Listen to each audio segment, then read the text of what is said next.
All right, let's talk about these injuries because these are big name players. I think the 49ers secondary held up pretty well without Ward. I think the interior defensive line held up as well. But Seattle, a 6-6 team, now a 6-7 team with a backup quarterback. They have their own issues. And I'm not going to take anything away. Anytime that you lose players like Ward and Hargrave, it certainly could be a lot worse. That being said, how worried are you about these injuries now long term? They're starting to pile up a little bit. So Hargrave's out with a hamstring. We know those things can linger. Ward, interestingly enough, missed time last year or had some nagging injuries last year with the groin, was out early in training camp this year with the groin.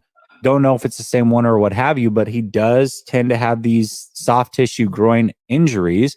And then you've got Armstead, who had a foot injury, played through that against Philly, but picked up a knee injury with it. So those are three big name guys on this defense that could miss some time here. How concerned overall are you with these injuries? Yeah, I'm not a glass half full or empty type of guy. I mean, I'm going to call it how I see it. I have to be honest. I'm not that concerned. I think that both those guys, they didn't have them in sweats. They had them standing on the sidelines in uniform. They never went to the locker room and came back, in sweatsuits, right? I think that this team, I'm not saying that this is something that can't be an issue. I don't think the Arizona game, no game in the NFL is a gimme, but I also think that Kyle and in the brain trust are thinking, okay, we can do this without them today.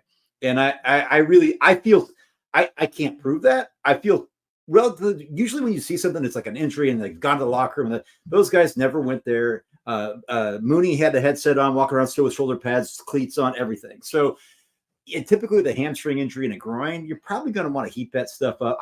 I think they were just being cautious, to be quite honest. Could it linger? Yeah. So to me, I like to have all hands on deck, but in Arizona next week, I think it would be prudent if they're not, 90% to say, get ready. Baltimore's coming Christmas night. We need to finish this out. We're going for the number 1 seed. We can do this without you. So again, I got no crystal ball on that. However, if these were to be lingering, that could be an issue. The one thing that I would say is this, and you and I talked about this before the season started, Jesse. Having a great defense helps. But this offense right now is, like I said, you could only contain them. Today they were contained by scoring less than 30 points, 28 points. Like, I mean, right. If Ayuk doesn't, Julian Love made a wonderful play on Ayuk. I don't even fault BA for that. It's just one of those things. Like, this team was going to score 35, 42 points again. Okay. I just don't, I'm not that nervous about it. I think they have enough of their pieces there. I think that the front seven is looking pretty solid without the Hargrave. I think Armstead's coming back. I think it's a precaution. The big concern I would have would be Mooney Ward. That to me would be the biggest concern, because as much as Ambry has been playing better, that's a big drop off to move back Oliver back inside and Demo out again, I think, in my opinion. But for now, I think they're good. I think they're just being cautious, and we'll see what happens going into Arizona. Yeah, I think for this game, it does make sense that they would be cautious. Again, both of them stayed in uniform, not that big of a deal. Greenlaw going out and coming back was massive as well. That we know that he's a big part of the defense. It is one of those things where we'll have to monitor it because soft tissue injuries can linger. They definitely can linger. And I was going to ask you, I'm glad that you answered. You said, between the two that you're more worried about missing Ward than Hargrave. I think on the surface, I would say the same. The only issue is that Hargrave plays next to Armstead, and it does sound like Armstead for sure is going to be out next week, or that's the way that they're leaning, and then should be back for the Ravens. But I think worst case, all three have to sit out against Arizona. I would still expect that they can win that game. I just think that the offense right now, it's tough. They're firing on all cylinders. How do you stop them? If they have to win a shootout against an Arizona Cardinals team, I feel pretty good about their chances in that game. I do, regardless of what's going on. Arizona certainly is coming off of a bye week, I believe. So that, makes things a little bit interesting. They're going to have the rest, but they're just not near the team that the 49ers are. So I would say my concern meter is maybe at a 5, and not because of next week, but more so soft tissue injuries. You never know. And they're one of those things that can be easily retweakable, and that's not good. So I guess that's the only concern is when they do come back, whether that's next week, the week after that, what have you, are they fully healthy, and is it something that they retweak? That would be the biggest concern. Well, I don't know if you've ever, I mean, I'm not an NFL player, but I have torn my hamstring before. And like when a tear is different from a pull, right? Obviously. But even then with a pull, it's serious, like you usually see limping. I don't know. I think that whenever things are going in a game like this, hamstrings, like you said, particularly hamstring and groin, probably the most sensitive muscles really to that kind of area like that you're going to have. And I think that I actually glad the Niners played it cautiously. They did send Greenlaw out again. I don't know what it looks like. I will say this about Arizona. Offensive line, I'm not that concerned about. The run game, I'm definitely not concerned about. I'm not saying that that's all the defensive tackles do, right? They're obviously disrupting the pocket. But I think that they can do it. I think Kalia Davis has stepped up big. I thought Javon Kinlaw was struggling to get off blocks early, but so was everybody. And I think that Kevin Givens can come in and play spot up ball. You got studs all around you. They can make this work. I believe they can. Yeah, most certainly. JC says that your audio is echoing a little bit. Maybe turn down the gain slightly.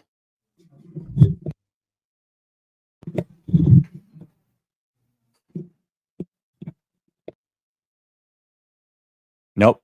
Can't hear you at all now. Now it's down too far. How's that?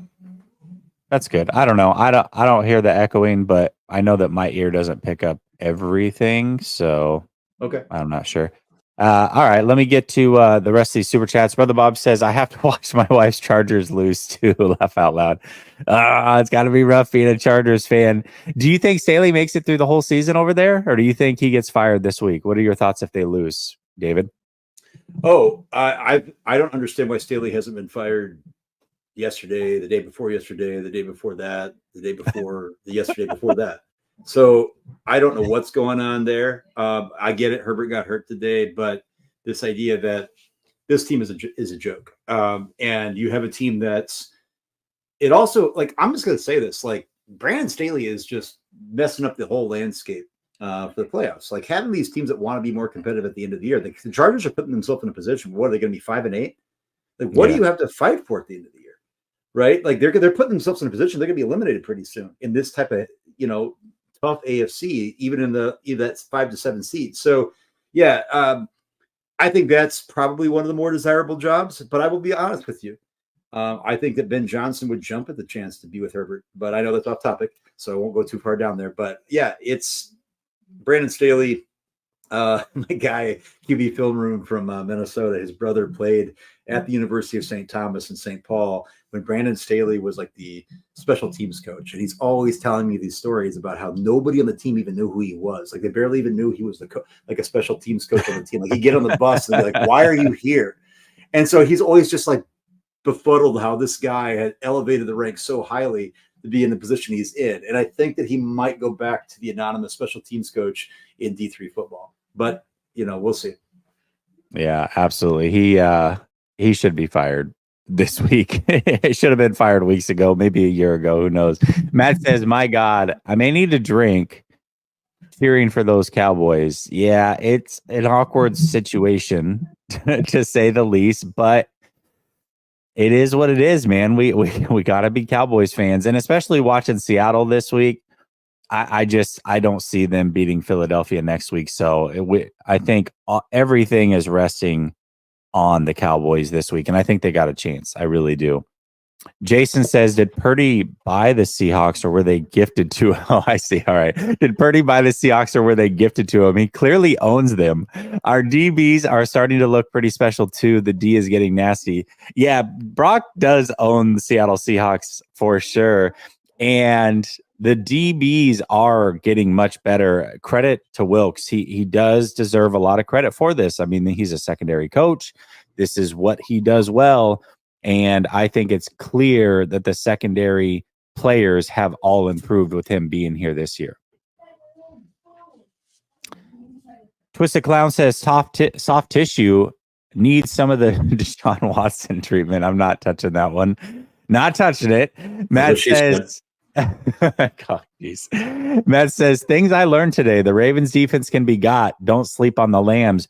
Well, speaking of Ravens defense and players that are injured, I mean, they lost Kyle Hamilton, and that is a big deal for that team. But also, let's not sleep on the Rams offense. We saw that they were able to move the ball pretty well against the 49ers defense without Cooper Kupp. Now you give them Cooper Kupp and you can see what can happen for sure. I think Stafford's just one of those veteran quarterbacks that's tough to stop, especially when he's got those receivers. So well, the Ravens were struggling to get pressure today, though. I mean, I'll say this. I don't think the Ravens defense is as daunting as I think people have made them out to be. They're not as good as the 49ers, that's for sure. No. And I think that Lamar is, they're going to be a threat. It's going to be a great game. I think that's, and the Niners will be favored for a reason, but I think that it's going to be a good game. And